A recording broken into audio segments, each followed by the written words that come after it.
Bonjour à tous, David Guillon, avocat. Comme vous l'aurez compris, je ne suis pas sur le lieu habituel de mon tournage. Et pour cause, comme tout le monde, j'ai pu écouter sur le lieu de mes vacances donc le discours du président de la République qui a été prononcé donc, le 12 juillet 2021. Que dire de ce discours, si ce n'est qu'effectivement on vient de changer de civilisation, c'est-à-dire que nous étions passés de la liberté, de l'égalité et de la fraternité à la liberté, égalité, mais seulement si vous êtes vacciné. J'ai, au courant du mois de janvier 2021, écrit un article sur la question du passeport vaccinal qui avait été le premier projet avorté du gouvernement au courant du mois de décembre 2020. Donc à l'époque, j'avais déjà anticipé effectivement cette discrimination qui serait instaurée entre les personnes vaccinées et les personnes non vaccinées. Vous en aviez rêvé, effectivement, le jour est arrivé.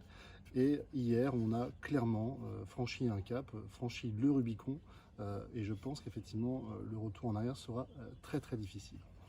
Alors, plusieurs thèmes aujourd'hui à discuter aujourd'hui avec vous. Cette vidéo qui est un petit peu plus informelle que celle habituelle.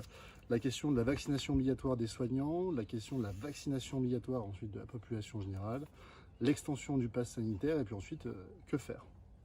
Alors la question des vaccinations obligatoires des soignants, qu'est-ce que l'on sait? Alors la vaccination obligatoire des soignants, c'est quelque chose qui existe déjà, d'accord? Donc c'est pas quelque chose de nouveau.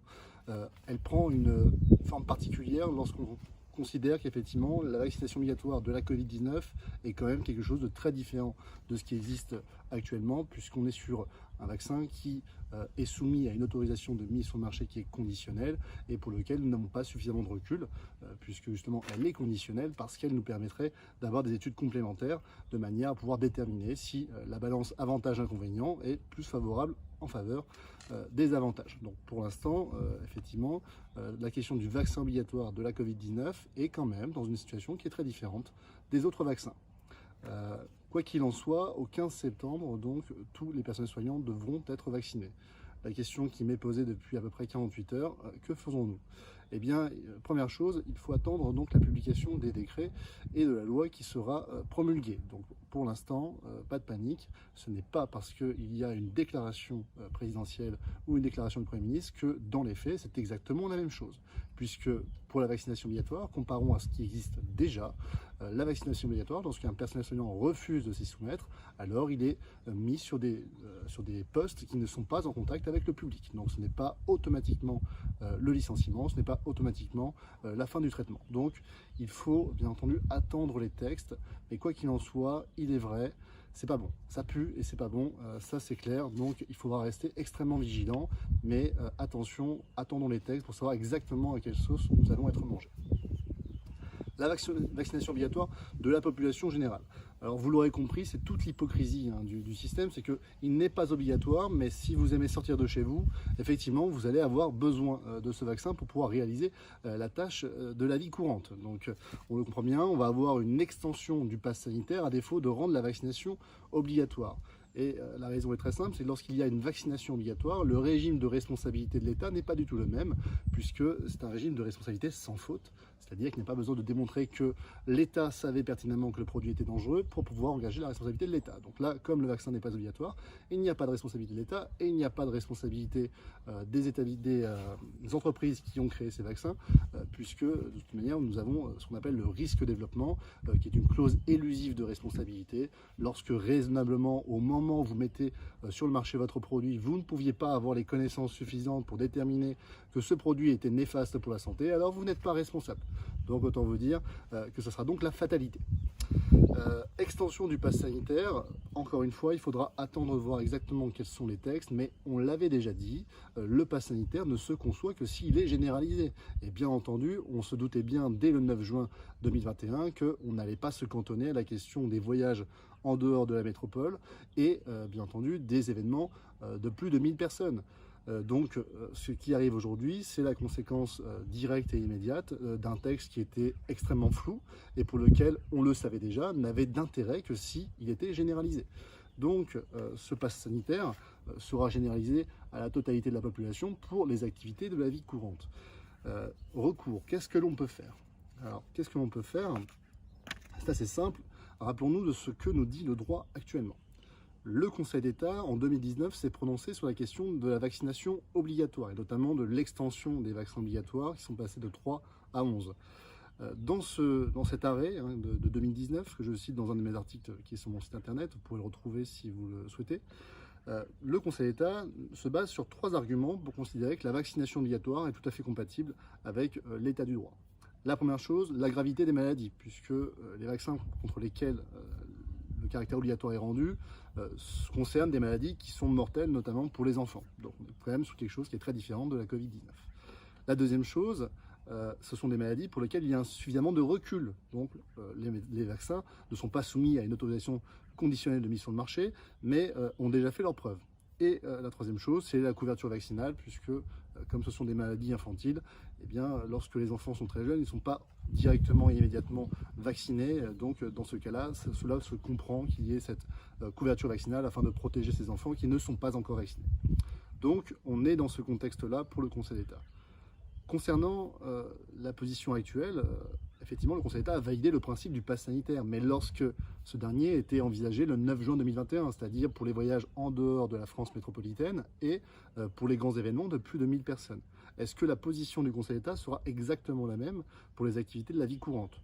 Ça, c'est une question qu'il faudra poser au Conseil d'État. Et la réponse, à mon sens, n'est pas évidente. Donc, premier recours. La deuxième chose, le Conseil constitutionnel a validé le principe du pass sanitaire. Encore une fois, il a validé le principe, mais dès lors que l'on étend ce pass sanitaire, automatiquement la question devient nouvelle et sera intéressante à poser lors d'une question prioritaire de constitutionnalité, sachant que les députés, lorsqu'ils avaient saisi le Conseil constitutionnel, n'avaient pas envisagé la question de la discrimination entre les personnes qui étaient vaccinées et celles qui n'étaient pas vaccinées, sachant que automatiquement, si vous êtes confronté à la vie de tous les jours, à devoir aller vous faire curer le nez pour pouvoir justifier de votre état de santé, eh bien ce n'est pas exactement la même chose que lorsque vous vous êtes amené à voyager de temps en temps ou être amené de temps en temps à prévoir un événement de plus de 1000 personnes type concert. Donc bien entendu la question est totalement nouvelle et donc nous avons 2 recours. Aujourd'hui, qu'est-ce que l'on peut vous conseiller? Deuxième chose, attendons de voir les textes, puisque bien entendu, c'est en fonction de ces textes que nous pourrons établir une stratégie procédurale. Donc ça, c'est la première chose. La deuxième chose, ne paniquez pas. Ne paniquez pas, ne cédez pas à la panique. Si vous n'avez pas envie de vous faire vacciner, n'allez pas aujourd'hui vous faire vacciner sous ce chantage. C'est intolérable et c'est insupportable. Troisième chose, il va falloir se mettre en contact avec un maximum de personnes qui partagent effectivement vos points de vue, puisque si vous n'êtes pas seul, vous êtes en revanche isolé. Et aujourd'hui, je constate bien trop souvent qu'un grand nombre de personnes ont des problématiques extrêmement identiques, mais ne sont pas en contact. Donc il faut absolument vous fédérer et vous mettre en relation de manière à ce que l'on puisse envisager des actions de nature collective.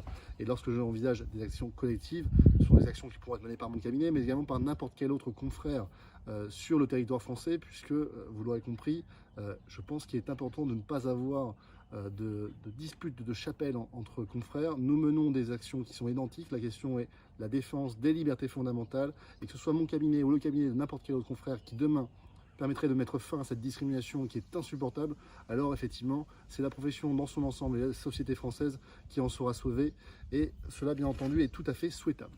Donc il faut vous mettre en relation et il faut bien entendu se rapprocher de l'avocat de votre choix de manière à ce que l'on puisse envisager ces recours avec vous, puisque les avocats ne sont que les mandataires de leurs clients et que moi, par exemple, David Guyon, je ne peux pas tout seul aller saisir le Conseil d'État. Donc il est extrêmement important que des personnes puissent nous confier leurs intérêts, que ce soit pour moi ou n'importe quel autre avocat, comme je l'ai rappelé. Donc vous l'aurez compris, il y a encore énormément de choses à faire. Il ne faut pas s'avouer vaincu parce qu'aujourd'hui on a décidé d'instaurer une dictature sanitaire ou une démocratie sanitaire, chacun emploiera le mot qui lui convient, mais quoi qu'il en soit, et quel que soit le nom que l'on donne aujourd'hui à ce régime, la liberté, l'égalité et la fraternité ne sont plus les valeurs de la démocratie française. Alors vous avez effectivement le droit d'avoir envie de cette société dans laquelle vous allez constamment justifier de votre état de santé pour la vie de tous les jours. Sachez une chose, vous venez de souscrire à un abonnement vaccinal. Donc c'est Idriss Aberkan qui le disait, vous avez souscrit un abonnement vaccinal, c'est tous les ans dorénavant que vous allez vous faire piquer. Donc ceux qui ont déjà eu leurs 2 doses savent qu'en janvier il y aura un rappel parce que on ne sait jamais. Voilà, on ne sait jamais et donc tous les ans ce sera comme ça. Donc sachez une chose, vous venez de mettre l'engrenage, le doigt dans un engrenage qui est extrêmement dangereux et dans lequel, bien entendu, vous n'en sortirez pas indemne. Effectivement, et quand je dis pas indemne, je ne parle pas de santé, parce que je ne connais pas, je ne sais pas, je ne suis pas médecin, mais sur le plan des libertés, effectivement, vous n'en sortirez pas indemne et vous vous apercevrez bien trop tard de toutes les restrictions que vous allez subir dorénavant dans votre vie de tous les jours. Et enfin, effectivement, la dernière chose, une fois qu'on n'a pas cédé à la panique, il faut bien entendu faire preuve de calme et bien entendu essayer de réfléchir de manière à agir de manière intelligente et à savoir qu'est-ce que nous pouvons faire aujourd'hui pour essayer de ramener la raison parce que l'urgence malheureusement n'est pas bonne conseillère. Donc vous l'aurez compris, il y a des choses à faire, il ne faut pas se laisser abattre et surtout il faut se mettre en contact de manière à ce que l'on s'aperçoive que nous ne sommes pas isolés, mais que malheureusement, effectivement, à ce jour, la folie s'est emparée de notre gouvernement. Donc je vous remercie pour votre attention, je rentre très rapidement de mes vacances pour pouvoir me mettre au travail et bien entendu je serai à disposition pour pouvoir mener toutes ces actions pour la défense des libertés fondamentales, bien entendu.